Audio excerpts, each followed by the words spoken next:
Reka nongere mbasuhuze bakunze b'Ibicutv, nizera ntashidikanya ko mumeze neza aho muherereye hose. Inkuru igezweho muri siporo ni uko ikipe ya Rayon Sports yamaze gutangaza umutoza mushya wagizwe ibanga rikomeye.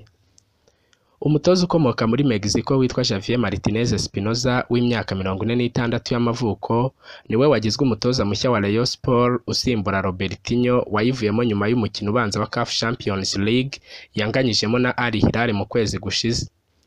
Javier Martinez Espinoza watoje ikipe ya Vipers yo muri Uganda mu mwaka ushize akayivamo nyuma y'amezi 4 gusa, yamaze kugirwa umutoza mushya wa Rayon Sports mu gihe kingana n'umwaka umwe. Muri 2017 yatozaga ikipe ya Club Juventus FC yo muri Nicaragua, 2016 yatozaga CSD Kasha yo muri Guatemala, 2015 yatoje Army National Team yo muri Mexico, 2014 kugeza 2016 yatozaga muri Club Deportivo Cruz Azul AC yo muri Mexico. Centro Libanés yo muri Mexico yayitoje kuva muri 2016 kugeza 2019.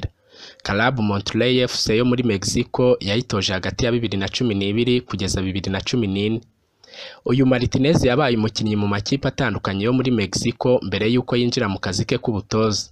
Yavutse mu mwaka w'1972, areshya na metero 1 na santimetero 80, arubatse, afite abana 2.